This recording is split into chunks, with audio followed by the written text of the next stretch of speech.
بسم اللہ الرحمن الرحیم۔ باب دوم، دوسرا باب، در بیان ابواب مشتمل بر 4 فصل۔ دوسرا باب ابواب کے بیان میں مشتمل بر 4 فصل، اور یہ مشتمل ہے 4 فصلوں پر۔ اس سے پہلے آپ کو بتایا کہ اس رسالے کے اندر ایک مقدمہ، 4 باب اور ایک خاتمہ ہے۔ تو پہلا باب مکمل ہوا، آج یہاں سے دوسرا باب شروع کر رہے ہیں۔ تو دوسرا باب در بیان ابواب، ابواب کے بیان میں، اور یہ مشتمل ہے 4 فصلوں پر، مشتمل بر 4 فصل۔ فصل اول در ابواب ثلاثی مجرد۔ پہلی فصل در ابواب ثلاثی مجرد، ثلاثی مجرد کے ابواب کے بیان میں۔ چون از بیان صیغ افعال و مشتقات فارغ شدیم، حالا بیان ابواب میں کنیم۔ چون جب از بیان صیغ افعال و مشتقات، جب افعال و مشتقات کے صیغوں کے بیان سے فارغ شدیم، ہم فارغ ہوئے، حالا مانے اب بیان ابواب میں کنیم، اب ابواب کا بیان کرتے ہیں۔ جب ہم افعال و مشتقات کے صیغوں کے بیان سے فارغ ہوئے تو اب ابواب کا بیان میں کنیم کرتے ہیں۔ از بیان سابق دانستی، گزشتہ بیان سے تو نے یہ جان لیا کہ ثلاثی مجرد را 6 بابس، کہ ثلاثی مجرد کے 6 باب ہیں۔ گزشتہ سابقہ بیان سے آپ نے یہ جان لیا کہ ثلاثی مجرد کے 6 باب ہیں۔ باب اول فعل یفعل بفتح عین ماضی و ضم عین غابر۔ پہلا باب فعل یفعل بفتح عین ماضی و ضم عین غابر، ماضی میں عین کے فتح کے ساتھ، و ضم عین غابر، اور غابر میں عین کے ضمہ کے ساتھ۔ غابر یعنی مضارع، غابر کسے کہتے ہیں؟ یعنی مضارع۔ غابر بمعنی باقی است۔ اچھا، مضارع کو غابر کیوں کہتے ہیں؟ اب وہ وجہ تسمیہ بیان فرما رہے ہیں کہ غابر بمعنی باقی است، کہ غابر کا معنی ہے باقی ہے۔ غابر کا معنی کیا ہے؟ باقی ہے۔ بعد زمان ماضی، ماضی کے زمانے کے بعد، بعد زمان ماضی، ماضی کے زمان ماضی کے بعد، حال و استقبال، حال اور استقبال، باقی میں ماند، 2-4 الفاظ چھوڑ کے آگے دیکھیں تو باقی میں ماند، بعد زمان ماضی، زمان ماضی کے بعد، حال و استقبال، باقی میں ماند، حال اور استقبال باقی رہتے ہیں۔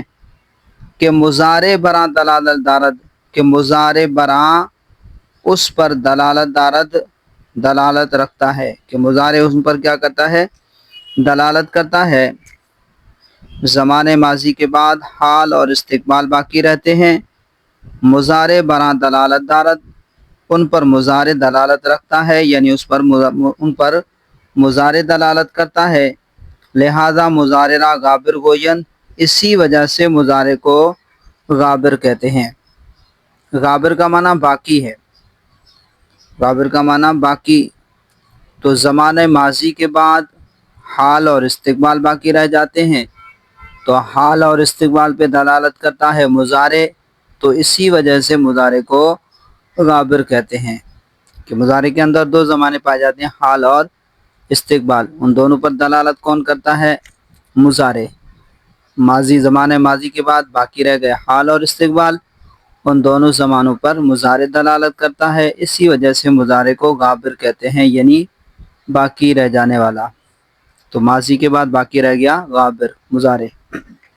لہذا مضارع را غابر گوین، اسی وجہ سے مضارع کو غابر کہتے ہیں۔ النصر والنصرۃ، یاری کردن، النصر والنصرۃ، یاری کردن، مدد کرنا۔ تصریف ہو، اس کی گردان۔ اس باب کی علامت کیا ہے؟ پہلے آپ کو بتا دیا کہ ماضی میں عین کے فتح کے ساتھ اور مضارع میں عین کے ضمہ کے ساتھ۔ باب کی علامت یہ ہے کہ ماضی میں عین کے فتح کے ساتھ اور مضارع میں عین کے ضمہ کے ساتھ۔ اب یہاں پر مصنف علیہ رحمہ کی گردان ذکر کریں گے، آگے پھر صرف شروع کے چند کلمات ذکر کریں گے۔ تو جو طلبہ یہ سبق سن رہے ہیں تو ان سے گزارش ہے کہ وہ جتنی گردانیں آ رہی ہیں ان تمام گردانوں کو ضرور یاد کریں، زبانی یاد کریں۔ اور ابواب الصرف سے، کیونکہ ہر مصنف کا اپنا ایک طریقہ ہوتا ہے، وہ اپنے طریقے کے مطابق گردانیں ذکر کرتا ہے، تو جس طریقے کے مطابق آپ نے گردان یاد کی ہیں تو اسی طریقے کے مطابق پوری گردان یاد کر لیں، دوہرا لیں، ان کو ریوائز کریں۔ جہاں سے بھی آپ نے جو بھی ابواب الصرف وغیرہ جو بھی آپ کے پاس ہے، جس سے بھی آپ نے گردانیں یاد کی ہیں، اسی سے آپ صرف صغیر اور ماضی مضارع وغیرہ جو بھی باب آ رہا ہے اس کی تمام گردانوں کو ریوائز کرتے جائیں۔ النصر والنصرۃ، یاری کردن، مدد کرنا۔ نصر ینصر نصرا فهو ناصر، ونصر ينصر نصرا فذاك منصور، لم ينصر لم ينصر، لا ينصر لا ينصر، لن ينصر لا ينصر، لا ينصرن لا ينصرن، لا ينصرن لا ينصر، الامر منه انصر لتنصر، لينصر لينصر، انصرن لتنصرن، لينصرن لينصرن، انصرن لتنصرن، لينصرن لينصرن، والنهي عنه لا تنصر لا تنصر، لا ينصر لا ينصر، لا تنصرن لا تنصرن، لا ينصرن لا ينصرن، لا تنصرن لا تنصرن، لا ينصرن لا ينصرن، الظرف منه منصر منصران مناصر ومنيسر، والآلة منه منصر منصران مناصر منيسر، منصرة منصرتان مناصر منيسرة، منصار منصران مناصر منيسر منيسرة، أفعال التفضيل المذكر منه أنصر أنصران أنصرون ناصر ونيسر، والمؤنث منه نصرى نصريان نصريات نصر ونصيرا، وفعل التعجب منه ما أنصره وأنصر به ونصر يا نصرت۔ تو یہ گردانیں جتنی بھی آئیں گی آپ نے خود یاد کرنی ہے۔ میں نے یہ پہلی گردان اس لیے پڑھ لی تاکہ کیونکہ ہم نے ابواب الصرف سے یہی گردان یاد کی ہے، تو اس لیے میں نے آپ کے سامنے وہی گردان پڑھ لی۔ تو جو گردان آپ نے پڑھی ہیں وہی گردان آپ بھی دہرائی کرتے جائیں، ماضی مضارع وغیرہ سب گردانیں، تاکہ مضبوط ہو جائیں۔ تصریف ہو، اس کی گردان نصر ینصر نصرا ونصرة فهو ناصر، ونصر ينصر نصرا ونصرة فهو منصور، الامر منه انصر، والنهي عنه لا تنصر، الظرف منه منصر، والآلة منه منصر منصرة منصار، وتثنيتهما منصران ومنصران، والجمع منهما مناصر ومناصر، وأفعال تفضيل منه انصر، والمؤنث منه نصرى، وتثنيتهما انصران ونصريان، والجمع منهما انصرون وناصر ونصر ونصريات۔ باب دوم، دوسرا باب، فعل یفعل بفتح عین ماضی و کسر عین غابر۔ فعل یفعل بفتح عین ماضی، ماضی میں عین کے فتح کے ساتھ، و کسر عین غابر، اور غابر میں عین کے کسرہ کے ساتھ، یعنی مضارع میں عین کے کسرہ کے ساتھ۔ فعل یفعل ضرب یضرب، الضرب زدن مارنا، و رفتن بر روئے زمین، اور سطح زمین پر چلنا، زمین کی سطح پر چلنا، رومان چہرہ یعنی سطح زمین پر چلنا، و پدید کردن یعنی مثال بیان کرنا۔ ضرب یضرب ضربن الخ، الخ مانے الی آخرہ، الخ یہ مخفف ہے کس کا؟ الی آخرہ، یعنی آخر تک آپ گردان کر لیں۔ ایک گردان میں نے کر لی ہے، باقی اب اگر میں ساری گردانیں اس ریکارڈنگ کے دوران کروں گا تو پھر ظاہر بات ہے ویڈیو بہت طویل ہو جائے گی، تو آپ نے خود ابواب الصرف رکھیں اور اس سے تمام گردانوں کی دہرائی کریں۔ تو دوسرا باب، فعل یفعل، ماضی میں عین کے فتح کے ساتھ اور مضارع میں عین کے کسرہ کے ساتھ، الضرب جیسے ضرب یضرب، ضرب کے کئی معنی بتائیں، ضرب کے معنی مارنا اور زمین پر چلنا، اور اسی طرح مثال بیان کرنا، چند معنی انہوں نے بیان کر دیے۔ باب سوم، تیسرا باب، فعل یفعل بکسر عین ماضی و فتح عین غابر۔ بکسر عین ماضی، ماضی میں عین کے کسرہ کے ساتھ، و فتح عین غابر، اور غابر یعنی مضارع میں عین کے فتح کے ساتھ۔ السمع السمع شنیدن سننا، شنیدن مانے سننا، سمع یسمع سمن الی آخرہ، الخ یعنی الی آخری آخر تک گردان کر لیں۔ باب چہارم فعل یفعل، چوتھا باب فعل یفعل بفتح العین فیہما، بفتح العین فیہما، دونوں میں عین کے فتح کے ساتھ، یعنی ماضی اور مضارع میں دونوں، ماضی اور مضارع دونوں میں عین کے فتح کے ساتھ، بفتح العین فیہما، دونوں میں عین کے فتح کے ساتھ۔ الفتح کشادن، کشادن مانے کھولنا، فتح یفتح فتحا الخ الی آخرہ یعنی آخر تک گردان کر لیں، فتح یفتح فتحا فہو فاتح۔ شرط ای باب ای نس، اس باب کی شرط یہ ہے کہ ہر کلمہ صحیح کے عظیم باب آیت، کہ ہر وہ کلمہ صحیح کے عظیم باب آیت جو اس باب سے آئے گا۔ شرط ای باب ای نس، اس باب کی شرط یہ ہے کہ ہر کلمہ صحیح، کہ ہر وہ کلمہ جو صحیح ہو، کہ عظیم باب آیت جو اس باب سے آئے گا، در عین فعل یا لام فعل او حرف حلق باشد، تو اس کے عین فعل یا لام فعل میں حرف حلق باشد، حرف حلق ہوگا۔ یعنی اس باب فتح یفتح سے جو بھی صحیح کلمہ آئے گا، تو شرط یہ ہے کہ فتح یفتح سے اگر آئے گا صحیح کلمہ، تو اس کا عین کلمہ یا لام کلمہ وہ حرف حلق ہوگا۔ تو یہی بیان کرتے ہیں شرط ای باب ای نس، اس باب کی شرط یہ ہے کہ ہر کلمہ صحیح، کہ ہر کلمہ صحیح کہ عظیم باب آیت جو اس باب سے آئے گا، در عین فعل یا لام فعل او، تو در عین فعل یا لام فعل او، اس کے عین فعل یا لام فعل میں حرف حلق باشد، حرف حلق ہوگا۔ شعر، حرف حلق کی شش بود نور عین، حمزہ ہاؤ حاؤ خاؤ عین و غین، حرف حلق کی شش بود نور عین، حمزہ ہاؤ حاؤ خاؤ عین و غین۔ حروف حلقی 6 ہیں، اے نور عین، اے میرے آنکھوں کے نور، حمزہ، ہا، حا، خا، عین اور غین، یہ 6 حروف حلقی ہیں۔ جسے ابا یا با، یہ باب فتح سے ہے لیکن صحیح نہیں ہے، تو مصنف علیہ الرحمہ نے یہ شرط بنا دی کہ جو کلمہ بھی صحیح اس باب سے آئے گا فتح یفتح، تو اس کے لیے شرط یہ ہے کہ اس کا عین یا لام کیا ہو، حرف حلقی ہو۔ تو ابا یابا صحیح نہیں ہے، ابا یابا صحیح نہیں ہے۔ اسی طرح عد یعدو وغیرہ وہ بھی جو ہے صحیح نہیں ہے۔ تو مصنف علیہ الرحمٰن نے اس باب میں یہ شرط لگا دی کہ ہر کلمہ صحیح جو اس باب سے آئے اس کے عین یا لام کی جگہ حرف حلقی ہوگا۔ یعنی باب فتح سے فعل صحیح صرف وہ آئے گا جس کے عین یا لام کلمے میں حرف حلقی ہو، اور فعل ناقص یا مضاف کے لیے یہ شرط نہیں ہے، لہذا ابا یابا اور عد یعدو شاذ نہیں، کیونکہ صحیح نہیں ہے تو شاذ بھی نہیں ہے۔ تو تمام ابواب جو ہیں وہ قانون کے مطابق ہو گئے، ورنہ بعض صرفیوں نے جو قانون بنایا اس میں چند جو ہے وہ نہیں آ رہے تھے، تو پھر ان کو کہنا پڑا کہ یہ کیا ہیں، شاذ ہیں۔ لیکن مصنف علیہ الرحمٰن نے ایسی تعریف ذکر کی کہ ہر جو ہے تمام جتنے بھی باب فتح سے آ رہے ہیں وہ تمام کے تمام اس قانون کے اندر آ گئے کہ ہر وہ صحیح کلمہ جو فتح سے آئے اس کا عین یا لام کلمہ حرف حلقی ہوگا، اور ابا یابا وغیرہ جو دوسرے باب ہیں تو وہ صحیح نہیں ہے۔ تو جو شرط یہ ہے کہ جو صحیح ہو اور باب فتح سے آئے تو اس کے لیے یہ ضروری ہے کہ اس کا عین یا لام کیا ہو، حرف حلقی ہو۔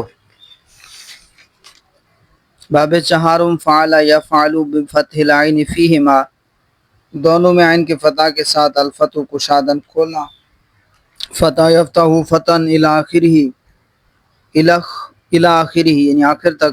شرط ای باب، اس باب کی شرط ای نس یہ ہے کہ ہر کلمہ صحیح، کہ ہر وہ کلمہ جو صحیح ہو، کہ عظیم باب آیت جو اس باب سے آئے گا، در عین فعل یا لام فعل او، تو اس کے عین فعل یا لام فعل میں حرف حلق باشد، حرف حلقی ہوگا. شعر حرف حلقی شش بود نور عین، حمزہ ہاؤ ہاؤ خاؤ عین و غین. باب پنجم پانچواں باب، پنجم پانچواں باب. فعولا یفعل بضم العین فیہما، بضم العین فیہما دونوں میں عین کے ضمہ کے ساتھ. الکرم والکرامت گرامی شدن معزز ہونا. کرم یکرم کرما و کرامتا فہو کریم، الامر منہ اکرم الی آخرہ. ای باب لازم اس، یہ باب لازم ہے. ازا مجہول و مفعول نہ میں آیت، اس سے مجہول اور مفعول نہیں آتے. فعل بر دو قسم اس، فعل دو قسم پر ہے، یعنی فعل کی دو قسمیں ہیں، لازم و متعدی، لازم اور متعدی. فعل کی دو قسمیں ہیں، لازم اور متعدی. ان کی تعریفات آپ پڑھ چکے ہیں کہ لازم فعل را گوین کے بر فاعل تمام شود و اثر آں بر دیگر ظاہر نہ شود. لازم ایسے فعل کو کہتے ہیں، لازم فعل را گوین، لازم ایسے فعل کو کہتے ہیں کہ بر فاعل تمام شود، کہ وہ فاعل پر تمام ہو جائے. واسریاں بر دیگر ظاہر نہ شود، اور اس کا اثر کسی دوسرے پر ظاہر نہ ہو، جیسے کروما زیدن و جلسا زیدن. و متعدیاں کے اثر آں از فاعل بر دیگر رسد، اور متعدی وہ ہے کہ اس کا اثر فاعل سے دوسرے تک پہنچے، جیسے ضرب زیدن عمرن اور اکرم بکر خالدن، اکرم بکر خالدن. بہمی جہت کے اثر فعل لازم بر دیگر ظاہر نہ شود و مفعول ہمو میں باشد، کے براں اثر ظاہر میں شود. بہمی جہت کے اثر فعل لازم بر دیگر ظاہر نہ شود، اسی وجہ سے کہ فعل لازم کا اثر دوسرے پر ظاہر نہیں ہوتا. بہمی جہت اسی وجہ سے کہ اثر فعل لازم کا اثر بر دیگر ظاہر نہ شود، دوسرے پر ظاہر نہیں ہوتا. و مفعول ہمو میں باشد، اور مفعول وہی ہوتا ہے کہ براں اثر ظاہر میں شود، کہ اس پر دوسرے کا اثر ظاہر ہوتا ہے. مفعول وہی ہوتا ہے جس پر دوسرے کا اثر ظاہر ہو. از فعل لازم مفعول نہ میں آیت، تو فعل لازم سے مفعول نہیں آتا. و فعل مجہول منصوب و مفعول میں باشد، اور فعل مجہول مفعول کی طرف منصوب ہوتا ہے، مفعول کی جانب منصوب ہوتا ہے. لہذا ہم از لازم نہ میں آیت، لہذا وہ بھی فعل لازم سے نہیں آتا. فعل مجہول کی نسبت کس کی طرف ہوتی ہے؟ مفعول کی طرف ہوتی ہے، اور مفعول تو فعل لازم سے آتا ہی نہیں. تو جب مفعول نہیں آتا تو اسے فعل لازم سے فعل مجہول بھی نہیں آتا. مگر ہرگاہ، مگر جب بھی فعل لازم کو بحرف جر متعدی کند، حرف جر کے ساتھ متعدی کریں، بحرف جر متعدی کند، حرف جر کے ساتھ متعدی کریں، مجہول و مفعول ازا میں آیت، تو اسے مجہول اور مفعول آتا ہے، جیسے کرم بھی و مکروم بھی. تو فعل لازم کو حرف جر کے ذریعے متعدی کرتے ہیں تو اس سے مجہول اور مفعول آتا ہے، جیسے کرم بھی اور مکروم بھی. باب ششم چھٹا باب. فاعل یفعل، فاعل یفعل بکسر العین فیہما، دونوں میں عین کے کسرہ کے ساتھ. بکسر العین فیہما یعنی ماضی اور مضارع میں عین کے کسرہ کے ساتھ. الحسب والحسبان پنداشتن، پنداشتن مانے گمان کرنا. الحسب والحسبان پنداشتن مانے گمان کرنا. حسب یحسب حسبا وحسبانا فهو حاسب، وحسب یحسب حسبا وحسبانا فهو محسوب الی آخرہ. صحیح عظیم باب جز حسب یحسب نیامدہ. کہہ رہے ہیں کہ اس باب سے صحیح جو ہے حسب یحسب کے علاوہ نہیں آیا. صحیح ازی باب جو حسب یحسب نیام دا صحیح اس باب سے علاوہ حسب یحسب کے نہیں آیا. و دراہم در مضارع فتح عین نظام داس اور اس میں عین مضارع کا فتح بھی آیا ہے، اور اس میں مضارع کے عین کا فتح بھی آیا ہے، یعنی حسیبہ یحسبو، حسیبہ یحسبو بھی آیا ہے. دیگر چند کلمہ مثال و لفیف، دیگر چند کلمہ مثال و لفیف وسیع باب آمداد دوسرے چند کلمہ مثال اور لفیف کے اس باب سے آئے ہیں. اشیاء نمبر 4 کے اندر دیے ہوئے ہیں. ولیقہ، وثیقہ اور وفیقہ، وریثہ، وریا وغیرہ. یہ دیگر چند کلمہ مثال و لفیف وسیع باب آمداد دوسرے چند کلمہ مثال اور لفیف کے اس باب سے آئے ہیں.